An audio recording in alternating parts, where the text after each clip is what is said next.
সামনে ক্লাব বিশ্বকাপ আর Lionel Messi আছেন তুখোড় ফর্মে, দারুণ করছেন জাতীয় দলের হয়েও। বল পায়ে জাদু দেখানো এই মেসি সাম্প্রতিক সময়ের প্রথা ভেঙেছেন। যিনি কিনা খেলেন ম্যাচের মাত্র 1/3 সেই মেসি এখন খেলেন পুরো 75 মিনিট। শুধু খেলছেন বললে ভুল হবে, দারুণ খেলছেন, যেন মেসির সেই পুরনো রূপ ফিরে এসেছে কলম্বিয়ার বিপক্ষে। এদিন মেসিকে মনে হয়েছে ফুল অফ এনার্জি। ক্যারিয়ারের শেষ সময়ে এসেও মেসি যেভাবে পারফর্ম করবেন তা হয়তো কল্পনাতেও ছিল না। গোল করতে না পারলেও মেসির ইম্প্যাক্ট ছিল অসাধারণ। মেসির পারফরম্যান্স নিয়ে বিস্তারিত থাকছে প্রতিবেদনে। বয়সটা 37, এখনো মেসির পা কথা বলে। 7টা ড্রিবলিং ছিল চোখে লেগে থাকার মতো। মেসিকে কেন সেরা ড্রিবলার বলা হয় সেটি আবারও একবার প্রমাণ মিলেছে। কলম্বিয়ার প্লেয়ারদের ফিজিক্যাল ট্যাকলকে উপেক্ষা করে পায়ের সাথে বল বেঁধে এগিয়ে গেছেন মেসি। নামের প্রতি সুবিচার করেছেন এই আর্জেন্টাইন।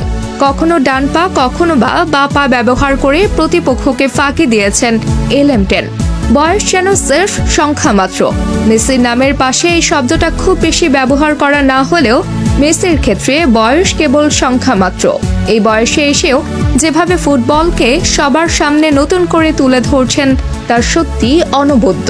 ড্রিবলিংয়ে মেসি যেমন সেরা, পাসেও তেমনই কম যান না আর্জেন্টাইন সুপারস্টার।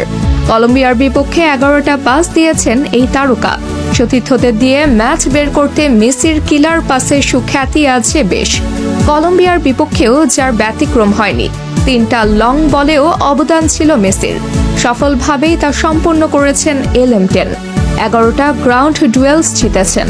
আলভারেজ যদি কমিটমেন্ট রাখতে পারতেন তাহলে একটা অ্যাসিস্টও থাকতো মেসির নামের পাশে। আর একটু সচেতন হলে আলভারেজ যেমন গোল পেতেন তেমনই মেসিও পেতেন অ্যাসিস্ট। যদিও তা হয়নি, তবে নিজের সেরাটা দিতে চেয়েছেন মেসি। কখনো কখনো সেটি দিতেও পেরেছেন লিওনেল মেসি। এই বয়সে দলের প্রয়োজনে মেসি নিজের সবটা উজাড় করে দিতে প্রস্তুত। অবশ্য সামনে 2টা বিশ্বকাপ খেলার জন্যই মেসির এই প্রস্তুতি। ফিফা বিশ্বকাপ তো খেলবেনই, ক্লাব বিশ্বকাপেও মায়ামির হয়ে মাঠে নামবেন লিও। দলটির অধিনায়কত্বের আর্মব্যান্ড পরবেন মেসি। পুরো ম্যাচটাও তাই খেলতে হবে তাকে। জাতীয় দলে তার রিপ্লেস থাকলেও ক্লাবে মায়ামির ডেরায় নেই আর কোনো মেসি। তাই মেসিকেই হাল ধরতে হবে তার ক্লাবের জন্য। আর সেটি করতে প্রস্তুতির বিকল্প কিছুই নেই এই ফুটবলারের কাছে। বল পায়ে নিজের সেরাটা দিতে হবে। যদিও ক্লাবের মেসির পারফরমেন্স এখনো জনমনে, যে কোনো দলের বিপক্ষে টপ পারফর্ম করতে পারবেন। জাতীয় দলের দারুণ এই ফর্ম মেসি ক্লাবেও ক্যারি করতে পারবেন কিনা তার সময় বলে দিবে। তবে আপাতত মেসির এই পারফরমেন্স ঝলক চলতে থাকুক।